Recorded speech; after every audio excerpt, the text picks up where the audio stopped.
أعوذ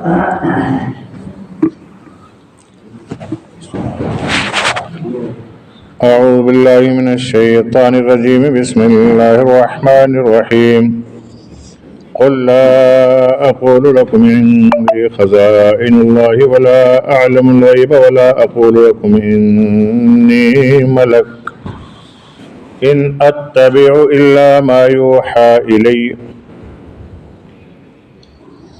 نبی کریم صلی اللہ علیہ وسلم کو ہدایت دی گئی کہ ان لوگوں کے لایانی سوالات کے جواب میں آپ ان سے صاف فرما دیجئے کہ تم مجھ سے جو خزائن دنیا کا مطالبہ کرتے ہو تو میں نے کبھی یہ دعویٰ کیا کہ اللہ کے سب خزانے میرے ہاتھ میں ہیں، اور جو تم یہ مطالبہ کرتے ہو کہ مستقبل میں پیش آنے والے ہر مفید یا مضر معاملہ واقعہ کو میں تمہیں بتلا دوں، تو میں نے کبھی یہ دعویٰ کیا کہ میں ہر غیب کی چیز کو جانتا ہوں، اور جو تم مجھ میں فرشتوں کی مخصوص صفات دیکھنا چاہتے ہو تو میں نے کب کہا کہ میں فرشتہ ہوں۔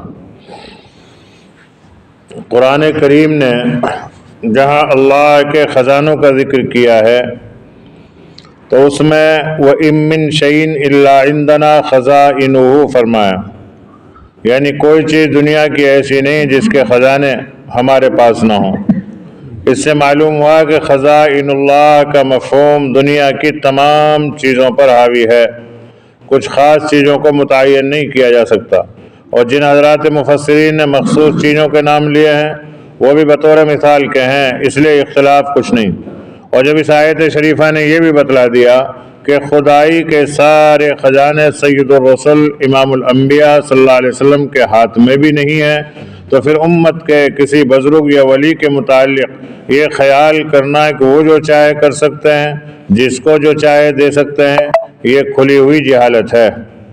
آخری جملے میں فرمایا کہ وَلَا أَقُولُ لَكُمْ إِنِّي مَلَكٌ، یعنی میں تم سے یہ نہیں کہتا کہ میں فرشتہ ہوں، جس کی وجہ سے تم بشری صفات کو دیکھ کر رسالت کا انکار کرتے ہو۔ درمیانی جملے میں طرز کلام بدل کر بجائے اس کے کہ لا اقول لکم انی اعلم الغیب فرمایا جاتا، یعنی یہ کہ میں تم سے یہ نہیں کہتا کہ میں غیب کو جانتا ہوں۔ ارشاد یوں فرمایا گیا کہ ولا اعلم الغیب، یعنی میں غیب کو نہیں جانتا۔ ابو حیان نے تفسیر بحر محیط میں اس طرز کلام کے بدلنے کی ایک لطیف توجیہ بیان فرمائی ہے کہ تمام خدائی خزانوں کا مالک ہونا یا نہ ہونا، اسی طرح کسی شخص کا فرشتہ ہونا یا نہ ہونا، یہ چیزیں تو مشاہدہ سے تعلق رکھتی ہیں۔ مخاطب لوگ بھی سب جانتے تھے کہ اللہ تعالیٰ کے خزائن سب آپ صلی اللہ علیہ وسلم کے ہاتھ میں نہیں ہیں، اور آپ صلی اللہ علیہ وسلم فرشتہ بھی نہیں ہے، محض عناد سے اس کا مطالبہ کرتے تھے۔ ان کے جواب میں یہ کہہ دینا کافی تھا کہ میں نے کبھی اس کا دعویٰ نہیں کیا کہ میں خزائن اللہ کا مالک ہوں یا یہ کہ میں فرشتہ ہوں۔ لیکن علم غیب کا مسئلہ ایسا نہیں تھا، کیونکہ وہ لوگ اپنے نجومیوں اور کاہنوں کے بارے میں بھی اس کا اعتقاد رکھتے تھے کہ وہ غیب کو جانتے ہیں، تو اللہ کے رسول صلی اللہ علیہ وسلم کے بارے میں ایسا اعتقاد رکھنا کچھ مستعبد نہ تھا، خصوصاً جب کہ نبی کریم صلی اللہ علیہ وسلم کی زبان مبارکہ سے انہوں نے بہت سی غیب کی خبریں بھی سنی تھی اور ان کے مطابق واقعہ ہونے کا مشاہدہ بھی کیا تھا۔ اس لیے یہاں صرف دعویٰ اور قول کی نفی کرنے کو کافی نہ سمجھا، بلکہ اصل فعل کی نفی کی گئی اور یوں فرمایا گیا کہ ولا اعلم الغیب، یعنی میں غیب کو نہیں جانتا۔ اس میں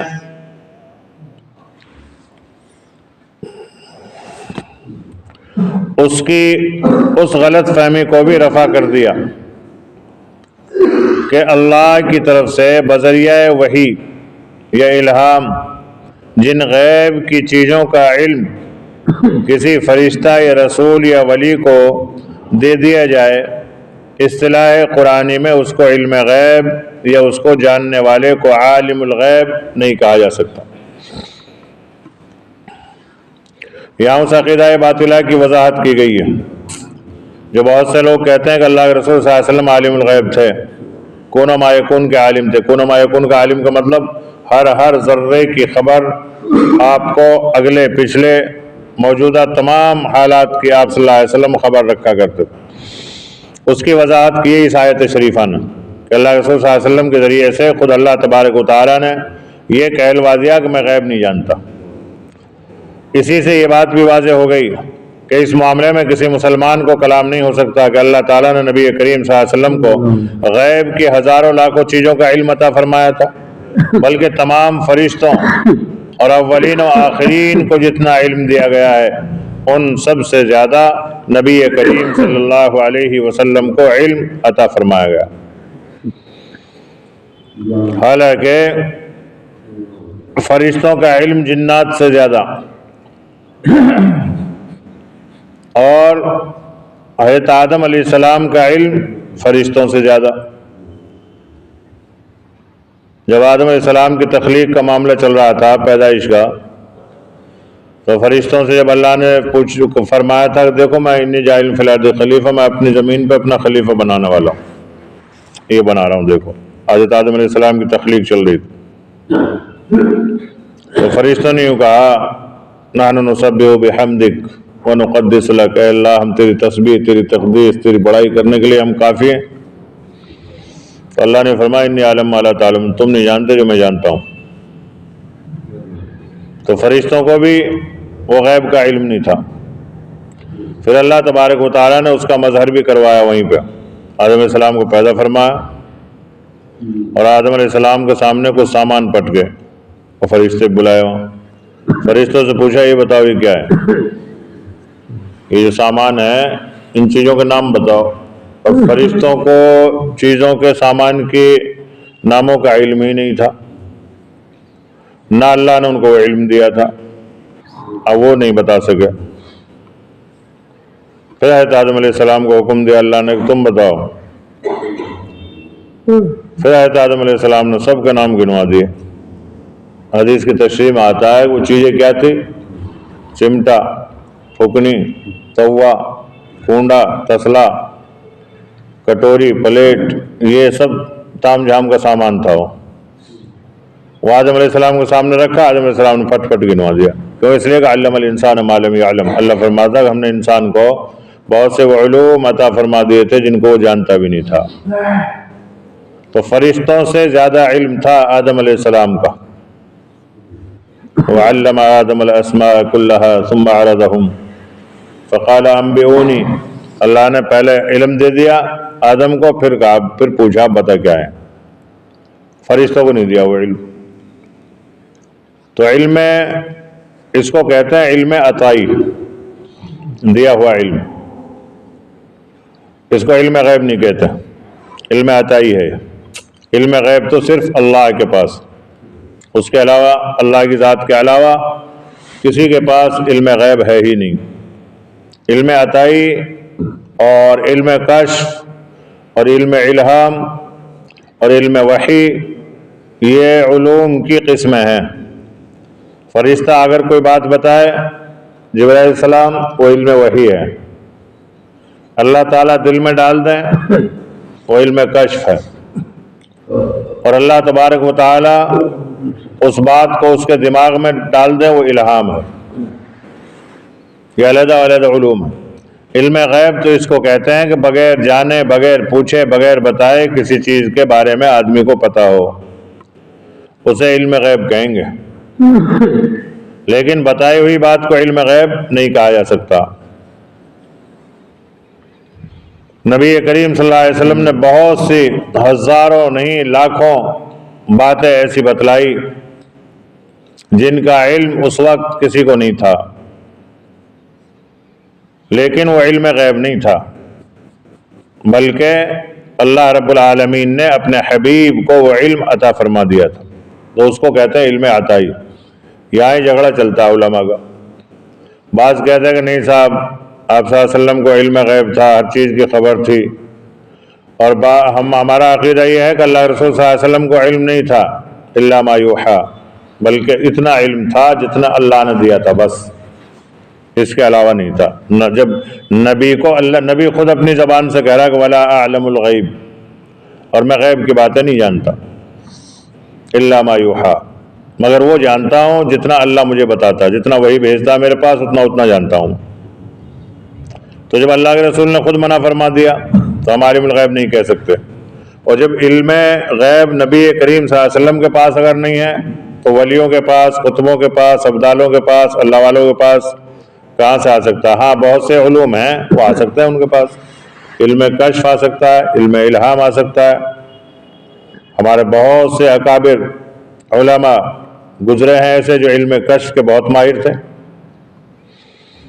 علم الہام کے بہت ماہر تھے، معاذ الیاس رحمۃ اللہ علیہ، معاذ رحمۃ اللہ علیہ، مولانا عبد السبحان صاحب ناٹولی، یہ نزدیک کے وہ علماء ہیں جن کے بارے میں لوگ آج موجود ہیں جو خود بتلاتے ہیں کہ ان حضرات کو علم کشف اتنا تھا کہ فوراً بتلا دیا کرتے تھے، اللہ تعالیٰ ان کے دل میں ڈالتا تھا اس بات کو اور فوراً انہیں پتہ چل جاتا تھا۔ دل میں اللہ ڈالتا ہے، مثال طور پہ تم سامنے سے آ رہے ہو اور میں نے دیکھا، اللہ تعالیٰ دل میں ڈالے گا کہ اس لیے آ رہا ہو، اب اس کو کشف کہتے ہیں۔ اب یہ کشف جو ہے بعض وقت دینی بھی ہوتا ہے، دنیاوی بھی ہوتا ہے۔ اب سردی کا موسم ہے، تم جرکٹ بیچ رہے ہو، اب تمہاری طرف ایک گراہک آ رہا ہے دیہاتی اور شہری، اب تم دیہاتی گراہک کو دیکھتے ہی سمجھ جاؤ گے ہاں یہ لے سکے، شہری تو کئی جگہ چکھنی لے کے آیا ہوگا، لے نہ لے لیکن یہ لے لے گا۔ یہ ہے وہ کشف، یعنی بغیر بتائے بغیر سمجھے دل کے اندر اس تخیلات کا واقع ہو جانا۔ ایک مولانا تھے ہوں اس کے گوکل پور کے پاس ایک گاؤں کے اینچواڑی کے، تو مولانا یوسف رحمۃ اللہ علیہ کے پیر دبا رہے ہو، وہ خود بتا رہے ہمیں کہ میں پیر دبا رہا تھا، ایک آدمی آیا اور آ کے انہیں کچھ پیسے دینے کو حضرت جی یہ پیسے کہیں خرچ کروا دینا، کسی اللہ دین کے کام میں لگوا دینا، تو حضرت جی نے اسے پھٹکار دیا کہ چل اپنا ہاتھ سے لگا کہیں بھی جا کے، ہم سے کیا لگوا رہا، ہمارے پاس کہاں اتنا وقت رکھتا ہے، کہیں بھی خود لگا اپنا ہاتھ سے جا کے، نہیں لیے اس کے پیسے، بھگا دیا اسے۔ تو جب وہ چلا گیا، جب مولانا یوسف رحمۃ اللہ علیہ اس کو کہہ رہے ہیں چواڑی کے مولانا کو، وہ پڑھتے تھے ان کے پاس، جب شاگرد نے اچھا تیر من ماری ان مسئلے کو مول دے دیتا، تیر لائے گئے پیسہ تو دین سیکھنا ہے پیسے لینا آیا، تو مولانا فرما رہے کہ میرے دل میں یہی بات آ رہی ہے کہ یار اتنے پیسہ ان میں تھوڑے سے مول دے دیا حضرت جی کہاں بگڑ جائے گا، میرے دل میں یہ بات آ رہی، اور حضرت جی نے فوراً ہی فرمایا کہ اچھا تو لے گا ان پیسوں کو، ان میں سے تجھے لگ رہی ہے چاہت تجھے، تو نگنا جی اب نہ کر، نگنا اچھا تیرے دل میں یہ تو بات آ رہی ہے مجھے دے دے، تم مسئلے کا کیوں دے دیں تجھے، تمہارے لائق ہیں پیسے، تم دین سیکھنا ہے، پیسے سب کو سننا ہے۔ تو اس کو کہتے ہیں علم کشف۔ ہمارے والد صاحب اور ہمارے دادا گئے، والد صاحب فارغ ہو گئے تو دادا نے کہا چل ٹھیک ہے اب تو مول صاحب بنیا، اب کھیتن اچھی طرح سنبھال اور دین کے حساب سے اب کما کھائے۔ ابا جی نے کہا حضرت جی نے کہی 7 چلے لگا دیا، اور ہاں پہلے 7 چلے رہ گئے، اب سال ہو گئے علماء کے لیے، پہلے 7 چلے ہوتے تھے، اور میں تو حضرت جی سے یوں کہہ کے آیا ہوں کہ میں گھر سے اجازت لے آؤں، خرچہ ورچہ لے آؤں، تو چل میں کہوں حضرت جی سے چل گئے۔ اب ہمارے دادا گئے، کیونکہ ہمارے دادا بھی حضرت رائے پور رحمۃ اللہ علیہ کے خلیفہ تھے، مولانا الیاس مولانا رحمۃ اللہ علیہ ان کو خوب اچھا جانتے تھے کہ یہ رائے پوری کے خلیفہ ہیں۔ تو دادا جب گئے تو حضرت جی بیٹھے ہوئے تھے دروازے کے سامنے، جو دروازہ جس میں مولانا صاحب رہتے ہیں اس حجرے میں، اس کے دروازے کے سامنے بیٹھے ہیں کھاٹ کا۔ جیسے ہم اوپر چڑھے، پہلے یہاں بیچ میں تھا گیٹ، اوپر چڑھتے ہی نظر آتی تھی چڑھنے والوں کی، جیسے ہی چڑھے تو چڑھتے ہی فوراً اتنا ہم نے مسافہ کیا بھی نہیں، سے اچھا چھٹی لینا آیا اپنے بیٹے کے لیے، جاؤ دونوں باپ بیٹے 4 مہینے لگا کر کل۔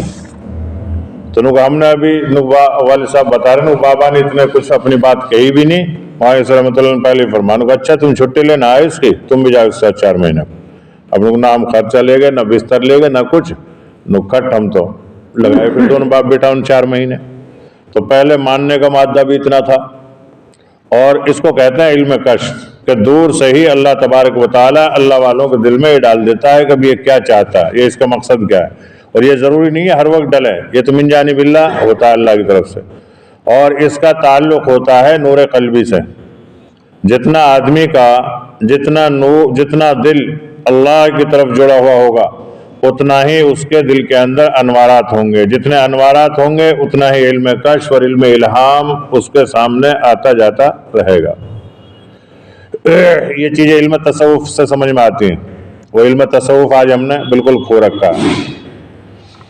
یہ تو شکر سمجھو کہ دعوت و تبلیغ کے ذریعے سے کچھ کلمہ نماز کا بھی تذکرہ ہمارے سامنے چلتا رہتا ہے، ہوتا رہتا ہے، ورنہ شاید پورے دین ہی بھول جاتے، کیونکہ علم تصوف بھی دین کا ایک بہترین شعبہ ہے جس کو صوفیانہ علم کہتے ہیں، جس کا راستہ ذکر کے ذریعے سے کھلتا ہے، لیکن اس کی طرف ہماری توجہ نہیں، ہمیں تو 3 تسبیح بتائی جائیں وہی پوری نہیں ہوتی۔ تو ان سب سے زیادہ نبی کریم صلی اللہ علیہ وسلم کو اللہ رب العالمین نے تمام کائنات سے زیادہ علم عطا فرمایا تھا، یہی پوری امت کا عقیدہ ہے۔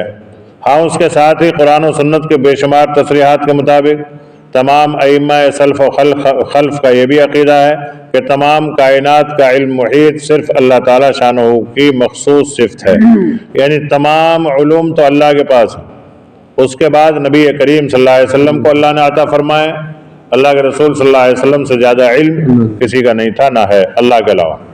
جس طرح اس کے خالق اور رازق قادر مطلق ہونے میں کوئی فرشتہ یا رسول اس کے برابر نہیں ہو سکتا، اسی طرح اس کے علم محیط میں بھی کوئی اس کے برابر نہیں ہو سکتا۔ کیوں؟ اس لیے کہ وہ تو لیسا کمثلہ شیء ہے، اللہ تعالیٰ کی ذات، اس کے تو کوئی برابری کوئی مثال ہو ہی نہیں سکتی۔ ایک بزرگ نے اللہ کی زیارت کی خواب میں، امام احمد بن حنبل رحمۃ اللہ علیہ نے 99 بار زیارت کی تھی اللہ کی، اور پھر اللہ سے انہوں نے یہ بھی درخواست کی کہ اللہ میں تجھ سے دعائیں کرتا ہوں، مانگتا ہوں، تو دیتا کیوں نہیں؟ اب جب ظاہر سی بات ہے جب ملاقات ہو جائے بے تکلف سے، پھر تو آدمی کوئی کچھ بھی کہہ دیتا۔ تو اللہ نے وہ فرمایا کہ احمد تیرا یہ مانگنا مجھے بہت پسند آتا ہے، اگر میں دے دوں گا پھر تو مانگے گا ہی کیوں؟ اس لیے تم مجھ سے مانگتا رہے، مجھے یہ پسند آتا ہے تیرا مانگنا ہی۔ ایک بزرگ کو اللہ کی زیارت ہو گئی، اب انہوں نے بتایا کہ بھائی رات تو اللہ کی زیارت ہوگی مجھے خواب میں، ابھی گورنر کیسا اللہ بتایا تھا، اب پریشان کیسے بتائے؟ اب جس کی کوئی مثال ہی نہیں تو بتائے کیسے؟ بھائی کوئی آدمی یوں کہے صاحب موٹر سائیکل بنی ہے، کیسی رہے ہوئے موٹر سائیکل؟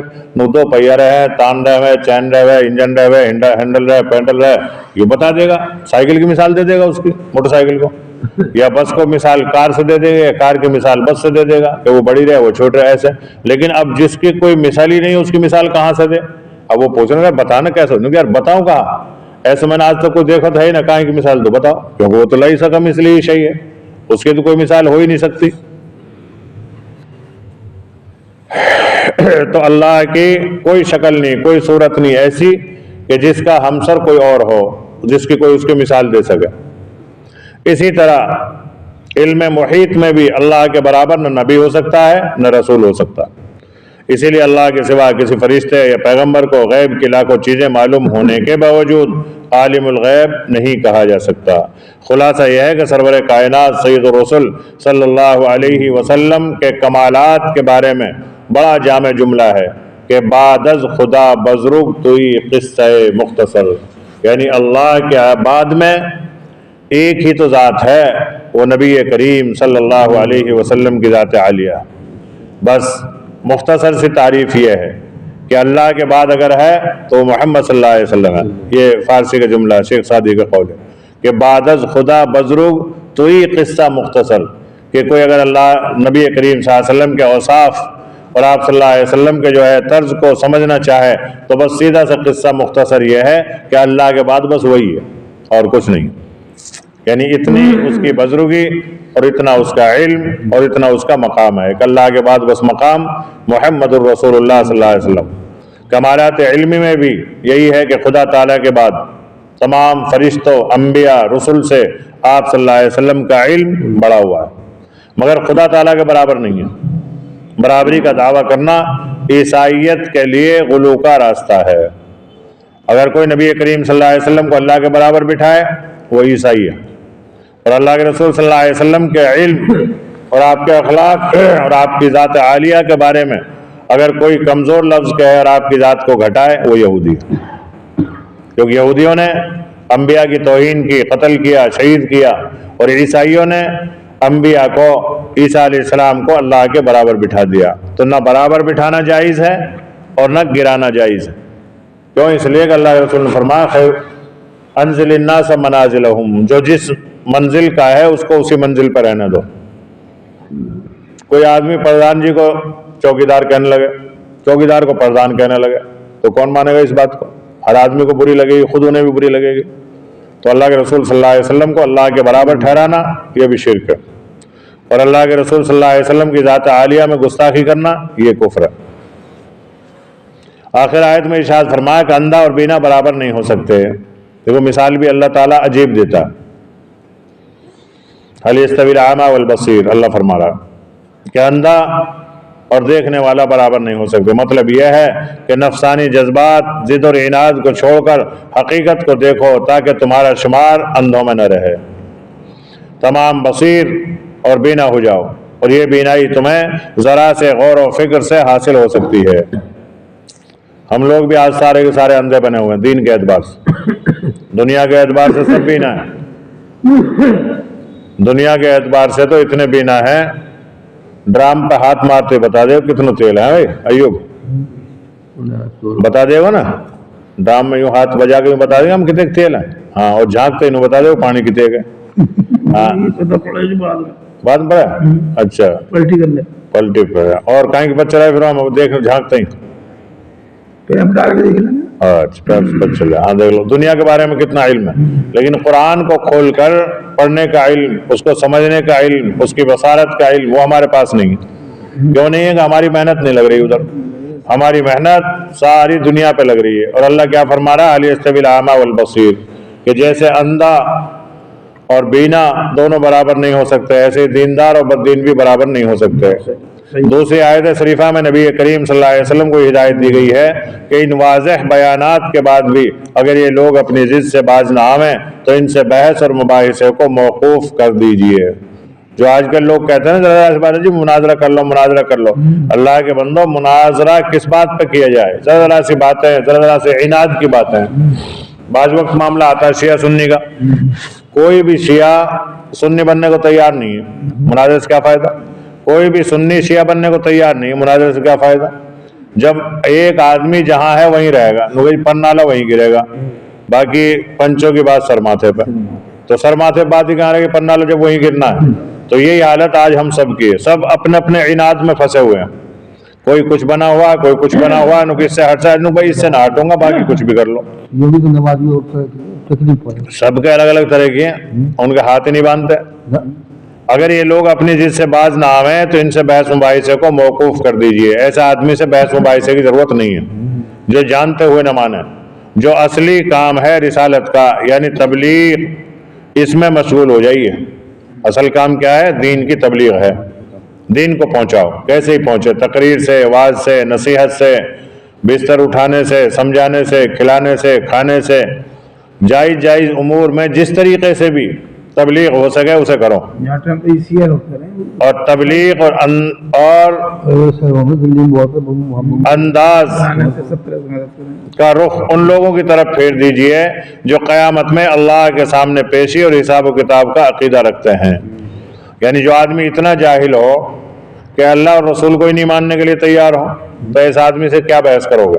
اس آدمی کو اب چھوڑ دو، اب اس کی طرف متوجہ ہو جاؤ جن کا عقیدہ اللہ اور اس کے رسول پر اور قیامت کے دن حساب پر ہے۔ جیسے مسلمان، یا کم از کم اس کے منکر تو نہیں ہے، کوئی بھی مسلمان ہو کتنا ہی بددین ہو، اس سے اگر یوں کہ بھائی مرنا ہے اللہ کے سامنے، ہاں بھائی مرنا تو ہے بالکل اللہ کے سامنے، ہر آدمی جانتا ہے اس کو، مسلمان کا عقیدہ۔ تو اس لیے محنت کرو مسلمانوں پر، اور ایسی محنت کرو کہ مسلمان صحیح معنی کا مسلمان بن جائے، بطور احتمال کے ہی صحیح، کم از کم ان کو خطرہ تو ہے کہ شاید ہمارے اعمال کا ہم سے حساب لیا جائے گا۔ تو خلاصہ یہ ہے کہ قیامت کے متعلق تین طرح کے آدمی ہیں، ایک وہ جو یقینی طور پر اس کے معتقد ہیں، دوسرے وہ جو متردد ہیں، تیسرے وہ جو بالکل منکر ہیں۔